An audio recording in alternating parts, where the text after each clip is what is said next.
Hello and welcome to the next episode of Digital Twin. Today we will talk about ERPs and what to consider when you are choosing one. Stay tuned. Digital Twin Podcast is a place where technology and business is going hand in hand. If you are thinking about digitalizing your company, you found the right place. Podcast is hosted by Adrian Stelmach, consultant who implements IT solutions for manufacturing companies. And Paul Pachovich, industrial digitalization expert, who helps global companies to optimize production processes. Well, hello Adrian. I'm super excited for this episode. You know, a lot of things has been said about ERPs. You can probably Google it. You can use YouTube to find, what is the best approach to choosing an ERP solution. But I still think that there's space for us to talk about it, and there's space for us to talk about it as independent consultants. So probably most of the content that you can find about choosing the right ERP solution is in some way maybe sponsored by the company that is trying to sell that particular solution. So it's difficult to have a conversation with anyone that can just suggest what would be the best solution and not being biased about it, right? So, right or not? Yeah, you're correct. Yeah. So this is the episode that will kind of show us the way of how to do it right, how to consider different factors. It's still just the 20-30 minute episode, so I wouldn't use that as the guideline. I would use that as a guideline for getting in touch with people like us, for example, to actually have the understanding what the ERP is for, how to approach it, how not to get in a trap of some vendors that are setting up those traps for you. So this is something that we'll be discussing today. Super excited, and maybe let's do a little summary of the previous episode. Yeah, sure. We are talking about ERPs from quite some time, and just like a spoiler alert, we'll talk about it in today's episode and probably one or two next ones. And we're going from some general, Wikipedia definitions to specific experience which we have from implementation of different IT solutions in different companies. And what can I say? Today we will mainly focus about how to choose an ERP, or what kind of criteria you have to have if you think choosing ERP to your specific business. And probably we will focus mainly on manufacturing, but in some kind of other sectors as well. Yep. So choosing an ERP system, we can all Google it and then see those 3 to 5, 10, whatever steps. But I really wonder how you approaching choosing the ERP system, and we can maybe talk a little more about your way of choosing the ERP system for your company, right? Because you have a vast experience in different kind of solutions, and then you were probably looking for the one that kind of makes sense for your organization. So with all the experience that you have, what was your approach to choosing to choosing the one that you're using right now? What was the roadmap of like, how was the decision making process, and what would you look for when you were to choose the ERP system right now? Okay, so I'll try to compress it as much as I can. But okay, I'll start with we're trying. We like 6 years ago, I think we started to knowing that Excel is not good enough. Well, because the company is growing. There's too many people that can just share Excel spreadsheets via emails and so on. Maybe it was 7 years ago. I don't remember, but something like that. So we are starting to looking for someone which is focused for us mainly. So because we are a software house and we are producing IT solutions for manufacturing, like MES systems, like data collecting systems, and so on, we know how to, develop software, but we didn't buy a software that big for ourselves before. So, it was challenging, as you can imagine, to any kind of company. Probably we have an easier way because know about software, but we didn't have experience buying software. So what we did, we're trying to, do standard stuff like Google it. Like, what kind of ERPs are there? We know some because we were connecting to them, but we were saying like, okay, we have like, is SAP like, we can have budget for that, or Microsoft Dynamics? Yeah, probably this one is too large for us. And we already have an ERP before, but it was only for, invoices and stuff like that. Mm-hmm. But we knew that we need to have like more specific stuff related with cost allocation, like programmers, what kind of work they do, on what projects they do it, to make sure that we know exactly after finishing the project what were the Yeah. costs. So, And so sorry. So you are describing the process that pretty much every company needs to go through, right? Every yeah, single one. So exactly. they have to consider all those things. But if we can compress it even more, what was your findings? You've been searching and looking for different solutions, and of course, Microsoft Dynamics is there, super expensive, super difficult to implement. Uh, what was your findings? What did you end up doing basically after all the Yeah, trial? so after Yeah, so after eliminating those which we know before, because we were integrating with them, we started to looking for something new which we didn't know, Mhm. and we find a lot of solutions which are industry specific, but we didn't find something which is industry specific for a software house which also have a warehouse. Uh, and what we did after, like, long story short, after probably few months of research, meetings, and so on, we said, okay, let's try to develop something of our own, but not from a scratch, but looking from some open source solutions, Mhm. and just taking like a fundaments of open source solution and develop. Yeah, and long story short, after probably, a few months, we started to have some basic modules which are, starting to solve our biggest problems, right? So what we did, we just say, okay, what is the biggest problem right now? Mhm. The biggest problem was the warehouse. Mhm. What is the second biggest problem right now? The second biggest problem right now was cost allocation, as I said. Then if we developed that, we had like saying, okay, so now probably, because we had like two ERPs, right? One for invoices and costs, and the other one for cost allocation and for this warehouse. Mhm. And yeah, so the third thing was like, okay, let's eliminate the invoices one and just implement those stuff. And so it was a long process, but after like 1 or 2 years, we developed like a solution which is great for us, and do everything what we need as an ERP. So as a software house, we have only one right now, because time goes on. We switched to a newer version. We did some other things like CRM, for example.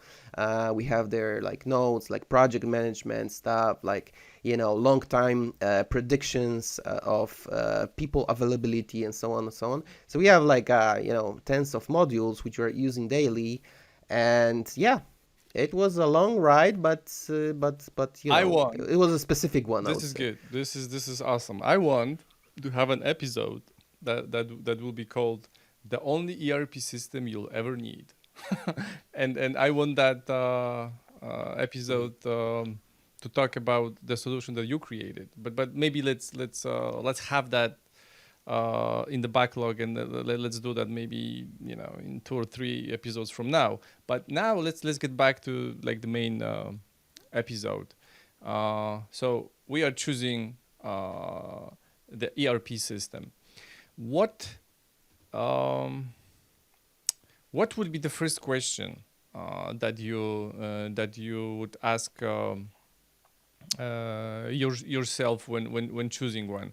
Would it be kind of mm, the size of the company? I'm looking for something, here that could kind of tell us that there are differences, right, in those ERP systems, and the main difference or the first difference would be the size of the company, or would be something else. Can you please elaborate on that? Yeah, so first thing is what is your industry? Because there are, as I said before, there are ERPs which are industry specific. Mm-hmm.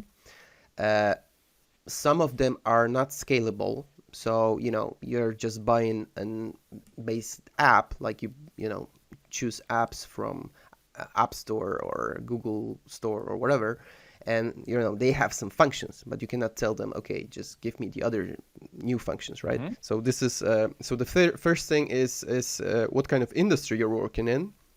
Second thing is the scale, as you said. So how big is your business? Because ERP for 50 employees, it's way different. They solve a different problems than ERP for 5,000 employees. And the third thing is, I would say, what is your potential to scale? Mm. You know, just look in your mirror and ask yourself if you want your company to be like 10 times bigger, like after 10 years, or you just want it to be the same, or the size should be the same, Mm-hmm. right? Because and why is that? Because you can of course there's nothing wrong with buying ERP for a size of company of 50, if your size of your company size is 50, and then throw it out after a few years after you have 500 employees, because you already have cash flow which will pay for that. But there is always an option to choose the scalable solutions from day one, Yeah. right? A quick question. You mentioned that you have to think big. You have to think of the scale that you eventually will be reaching. What happens more often? That company buys an ERP thinking, maybe I need it only for like 50, 100 people, and then they end up growing to 500 people and they have a problem. Or the other way around. They are thinking, we are 50 people, but we'll be 5,000 2 years from now. But they stay at 50 people. What happens more often? Okay, so there's two questions. So first one would be, what is the biggest problem Mm. in the beginning? I would say the biggest problem in ERP is the same as the biggest problem in any kind of IT system. Uh, and in my story, which I started with, we didn't do this problem because we are an IT software house. Mhm. So we know that this kind of problem appears. Mhm. So the problem is that you want to solve all of your problems uh, in one specification in once you're creating the ERP or other IT system. So you end up with a lot of list of things which you want in this system, right? You have like hundreds of pages. We want this to be that, this to be that, and after that, you're happy, right? Okay, I have a specification for 500 pages. Probably it will be the best ERP in the world. And after you send those specifications to software houses, like for example, my software house, we're reading this and we say, okay, probably 10 million or something. And you end up with like, what? 10 million? I thought it's like 10,000. Yeah. And that's the biggest problem always. So what you should do, okay, you can have your list, but start with one module. The biggest, with the module which will, solve your biggest problem. And this is Pareto rule, right? Mhm. Sure. Sure. So now we all understand that there's like different kind of solutions and different sizes of organization that could implement that. Can we kind of differentiate um, those different solutions for different sizes? Like we can say that there's this big one, this solution, this ERP system that is like provided by SAP um, or Microsoft Dynamics, uh, how would you look at it as like solutions dedicated for individual groups? Because maybe the SAP and then Microsoft Dynamics, maybe they are the only solution for the big players. I had this discussion recently with a digital transformation manager, and of course he was complaining about the SAP. He said, "Yeah, it's too expensive." And then I asked him about the size of the company, and then I said, "What are your other options? What are you going to do? Like you're gonna hire someone to create a software for a company that is already hundreds of thousands of people in 20 different locations in the world." So what is your opinion about it? Yeah, I think it's related because I think SAP is a great solution, but it's a general system. Mm-hmm. So with SAP, you can implement SAP in any business. SAP have hundreds of modules, and so on and stuff like that. And a lot of people with maintenance, and this is very important. And but the problem is, as you said, SAP is not cheap. Mm-hmm. It can help you a lot, but if you're like a 50 people company, probably SAP is not a good choice for you. So so from day one, you're like looking for two. You have like two routes, right? The first one is to choose something from a general ERPs like SAP, like Microsoft Dynamics, like JD Edwards, like IFS, right? There's a lot of them. And the second path is like you are choosing for something which is industry specific. And general SAP, general ERP is something like you can build whatever you want. It's like it's like a it's like a machine, like a bricks. You can build whatever you want from bricks, right? Industry specifics are also divided for two ways. So first one will be like something which is already made, developed, but not specifically developed for your needs. So there's a company which is developing the ERP, but they have their own digital transformation roadmap, and they are choosing how they develop it, and you can just benefit from it or not. And the other ones, they are industry specific, but they are customizable. So you can make some customizations for you. Yeah. Okay, thanks. That helps a lot. And then let's get back to what elements, factors should you be paying attention to when choosing a solution. So you said the industry would be important, and I want to mention something, and I want to find out from you, you as an expert, what do you think about it, and how many people or decision makers is actually aware of that. I want to talk about total cost of ownership, TCO. So this is like looking at the solution after it's been implemented, right? So because the overall of price of running ERP, this is not just implementation. This is implementation, training, customization, and potential upgrades, and all that. So that's the one thing that I think is very often overlooked by decision makers. They're only focusing on the RFP for the implementation part. How would you make those decision makers aware of what total cost of ownership is?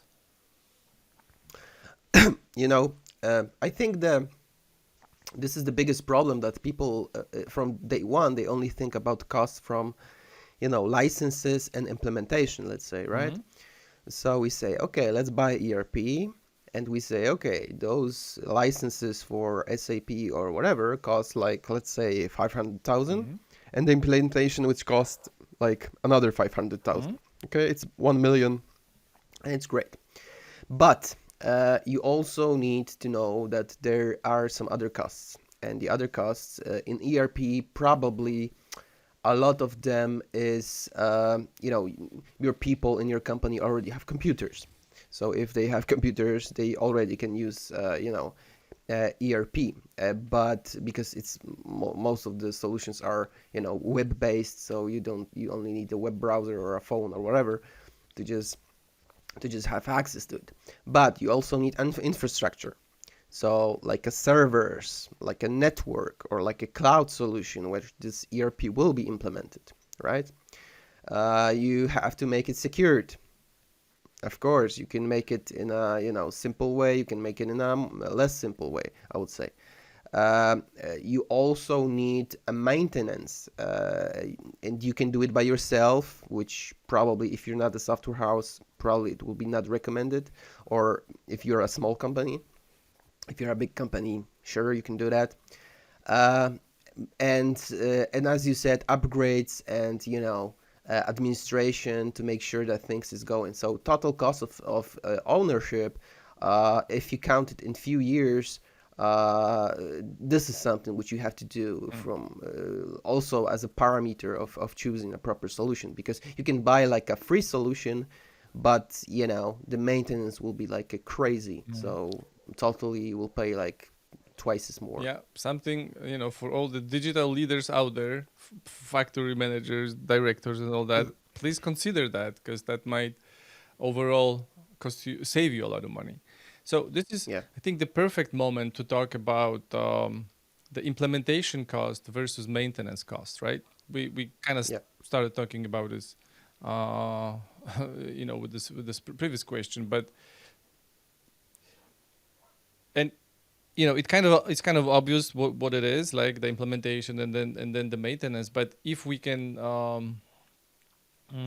dive deeper, and we already know that most people is focusing on the implementation cost, so maybe we can briefly talk about the implementation, what's included in that implementation cost, and then focus a little more time on talking about the maintenance, because I think this is something that the vendors, solution providers, they're not focusing on that too much, because in the future they're focusing on the cost that for the implementation part. So let's do the implementation cost, what's included in that, and then let's dive deeper in the maintenance cost, so the decision makers can find out what's there, find out from somebody like you that has that knowledge and is independent. So let's do the implementation cost first. Yeah, sure. And one thing Mm-hmm. about choosing also the proper ERP system, Mm-hmm. like implementation cost is something which could be divided by two parts. Mm-hmm. Because if you have like a big general solution, like we said, Microsoft or IFS and so on, probably there will be two parties involved, or even three parties involved when you are starting talking to them. Like the first party will be someone who is like a consultant, which help you like define what is your digital transformation roadmap, Mm-hmm. right? So what exactly are those steps? What exactly modules you should start with, and so on. The second step, the second party will be this the supplier, so company like IFS and so on. And the third part will be the integrator, right? And very important in implementation is to choose some solution which actually have a lot of different integrators. Because I can just make a comparison with a car, right? You can buy a Volkswagen, which can be repaired anywhere in the world. It's not a problem, right? But you can buy some car which is not even available in, let's say, Europe or US and so on. And first thing, you don't have a spare parts, so probably you have to wait for spare parts like weeks and so on. And the other thing, no one knows how this car works, right? And no one will try to help you solving it. And it's the same with the ERP system, right? If you choose, let's say, this big general provider, there's a lot of integrators. If you choose something small, maybe there's less integrators. So there's always, implementation cost decided about the scale, of course, and in implementation cost, you have this licenses and integrator costs and also consulting. So there are like I would say three prices involved. Mm. Yeah, for the implementation part.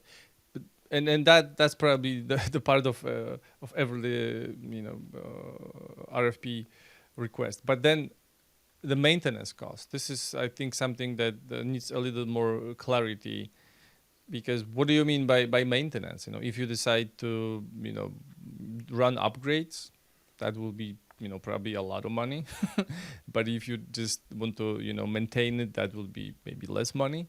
So if we can talk about like software updates, technical support, and then system upgrades that are like crucial for the ERP to be running smoothly. Yeah, Hmm. that would be something that interests me, and possibly interest people that are just about to implement a solution, and then they will have to pay for the maintenance part of it. Yeah, so I would say I will also divide it to like two ways to make it short. Like the first approach would be, okay, I'm a smaller company and I choose like a custom like already made box solution. Mm-hmm. So implementation could be like in 1 week or 1 month, let's say. So it could be fast, or even in 1 day, because you have like a solutions which are SaaS made. You just buy it like Netflix, right? Pay for Netflix, you have it, you have access to all of the movies. Same with ERP, and you can do it that way. Uh, or and then you have only the maintenance cost would be probably like paying for upgrades or paying like a yearly or monthly payment, depending on how many users. It's like pretty much the same as Netflix, as I said, right? Or any SaaS solutions which we use daily. The other approach is like you're trying to buy something big, so or you're migrating to something bigger. So the first thing will be that implementation probably will be much longer, and you should do it much more careful. You should have a like a path when you are like implementing modules and modules. Like every month or two, you have another module and so on. And because of that, this approach, probably maintenance will be, you can say, you can talk about maintenance after the system actually, is, let's say, finished, right?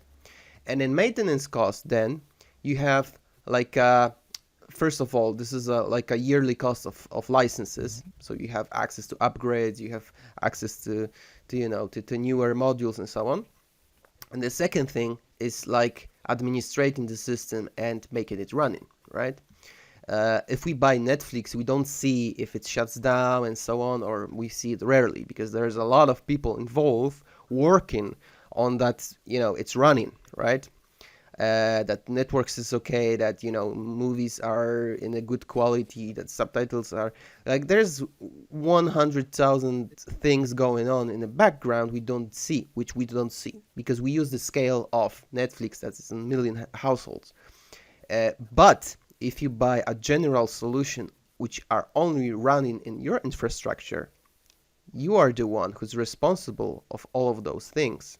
So you need to have like a team of people or outsource a team of people which will be working of this solution is running, right?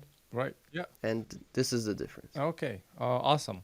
So I think the last factor that you should look at and consider when choosing the ERP system would be the integration of that system with other systems. Yeah. Again, kind of obvious, but not really.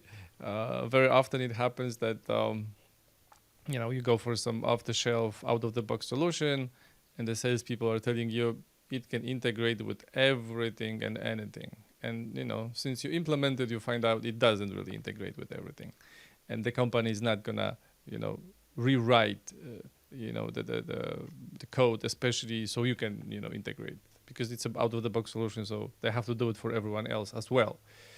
And there are three elements that are like crucial here for whenever you're thinking of the integration of your ERP system with other systems. I think data consistency would be one. And then efficiency would be the other one. So it just allows you to eliminate the manual input of information. So it's reducing possible errors and saves time. And the third one would be the real-time insights, which is the fact that you can actually make better decisions based on access to data in real time. And if we're talking about those integrations, we can be talking about the integrations with like CRM system, e-commerce platform, maybe even an HR system. So I mentioned three things: data consistency, efficiency, and real-time insights. Would you add anything else, or would you talk about the integration with the integration of the ERP system with other systems from a different angle?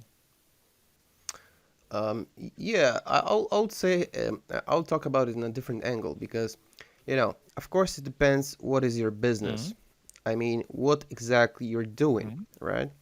If you're a manufacturing company, probably you cannot do everything in ERP because there's a lot of different IT systems which should be involved. But if you are like a hairdresser or or a software house, probably ERP could be enough to solve all of your issues.